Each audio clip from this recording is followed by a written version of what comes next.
জুমার দিন মসজিদে জিলাপি, মিষ্টি বা খাবারের প্যাকেট বিতরণ করা হয়, এগুলো খাওয়া কি গুনাহ হবে?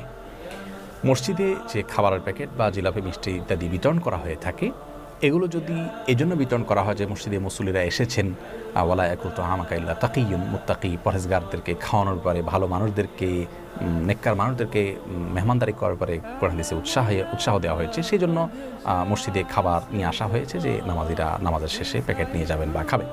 এরকম যদি হয় কোনো উদ্দেশ্য ছাড়া, জাস্ট নামাজিদেরকে খাওয়াচ্ছেন কেউ ভালো কাজের অংশ হিসাবে বা আল্লাহ তাআলার কাছে সওয়াবের আশায়, তাহলে সেই খাবার গ্রহণ করতে তো কোনো অসুবিধা নেই। কিন্তু বাস্তবতা হলো আমাদের দেশে বেশিরভাগ মসজিদগুলোতে খাবার আনা হয়ে থাকে দোয়াকে কেন্দ্র করে, এবং সেই দোয়াটা হয়ে থাকে বেশিরভাগ ক্ষেত্রেই আপনার কোনো মুর্দাকে ঘিরে। ধরুন কেউ কার মৃত বাবা বা মায়ের মাগফিরাতের জন্য দোয়া চাইলেন ইমাম সাহেবের কাছে, ইমাম সাহেব বা আপনার খতিব সাহেব দোয়া করলেন মুসল্লিদেরকে সাথে নিয়ে, এরপরে মুসল্লিদেরকে এবং সবাইকে মিষ্টি বা কোনো খাবার প্যাকেট বিতরণ করা হয়।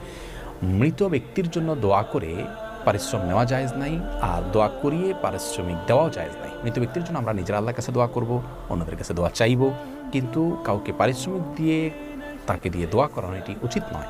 আমি বলছি না যে খাবারের প্যাকেট এটা পারিশ্রমিক হিসাবেই দিয়ে দিচ্ছে, কিন্তু এটা দেখতে পারিশ্রমিকের মতোই লাগে যে আমি দোয়া করলাম আমরা সবাই মিলে আপনার বাবা বা মায়ের জন্য, এরপর আপনি আমাদের সবাইকে এক প্লেট করে মিষ্টি দিলেন, কই দোয়া ছাড়া তো দিচ্ছেন না বা অন্য সময় তো দিচ্ছেন না।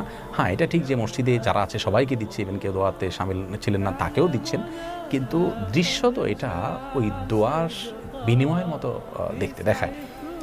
এই জন্য এটা আসলে অ্যাভয়েড করা উচিত। কিন্তু এটা খেলে একেবারে হারাম হয়ে যাবে বিষয়টাকে সেভাবে বলা কঠিন।